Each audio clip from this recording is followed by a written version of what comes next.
అందరికీ నమస్కారం. ఈరోజు మనం అధిక జ్యేష్ఠ మాసం గురించి తెలుసుకునే ప్రయత్నం చేద్దాం. ఈరోజు నుంచి మనకు అధిక జ్యేష్ఠ మాసం ప్రారంభమవుతున్నది.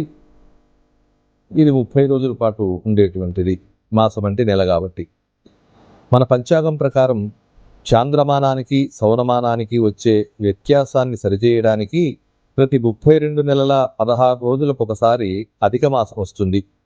ఈసారి జ్యేష్ఠ మాసానికి అధిక మాసం రావడం వల్ల అధిక జ్యేష్ఠ మాసము అనే పేరుతో దీన్ని పిలుస్తారు.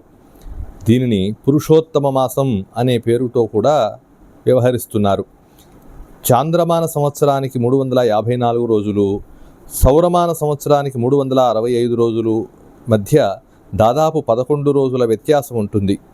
ఈ వ్యత్యాసం సరిగ్గా 33 నెలలకు ఒక పూర్తి మాసంగా మారుతున్నది. దీన్నే అధిక మాసము లేదా మలమాసము అనే పేరుతో పిలుస్తారు. ఈ అధిక మాసానికి అధిపతి లేకపోవడం వల్ల దీనిని శుభకార్యాలకు పనికిరానిదిగా భావిస్తూ ఉన్నారు.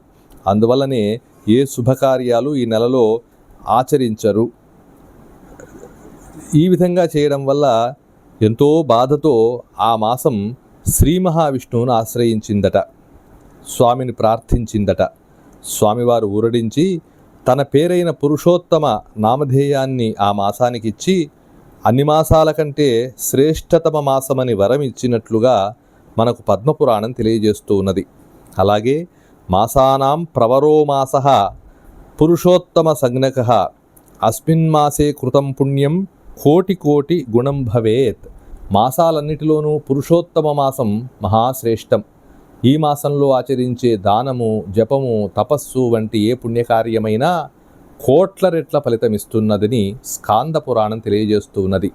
అధికస్య అధికం ఫలం యాదృశీ జాహ్నవీ గంగా సరితాం ప్రవరాస్మృత తాదృశః సర్వమాసానాం ప్రవరో జ్యేష్ఠాదికో నృపః.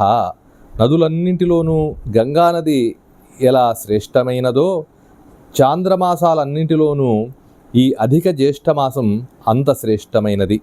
గంగానదిలో స్నానమాచరించడం వల్ల పాపములు ఎలా పరిహరింపబడుతూ ఉన్నాయో ఈ మాసంలో విష్ణునామస్మరణ చేయడం వల్ల అంతటి అంతఃశుద్ధి కలుగుతుంది.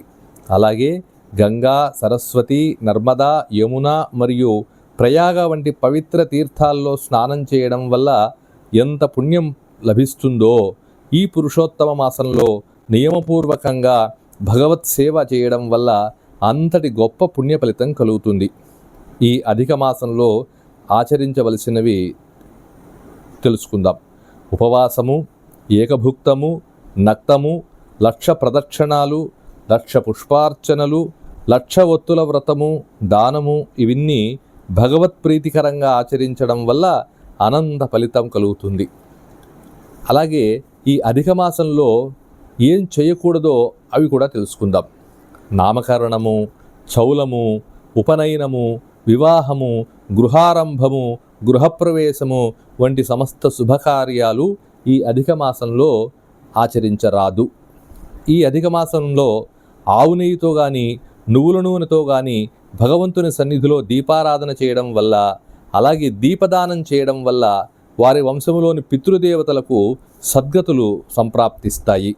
అలాగే ఈ నెలంతా ప్రతిరోజు సాయంకాలం భగవత్ సన్నిధిలో కానీ లేక తులసి బృందావనం వద్ద కానీ దీపారాధన చేయడం వల్ల లక్ష్మీ కటాక్షం కలిగి సర్వసంపత్తులు పొందుతారు.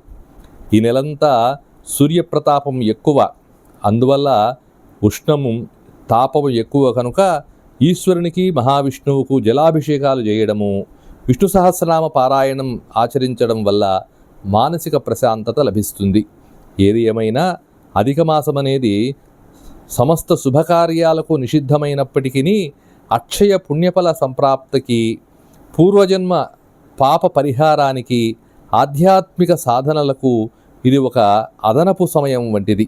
కనుక మనందరము ఈ అధిక మాసాన్ని సద్గంధ పఠనము, శ్రవణము, మననము, నిధిధ్యాసల ద్వారా, సాధన ద్వారా చిత్తశాంతిని, అనంత పుణ్య ఫలితాన్ని పొందెదముగాక.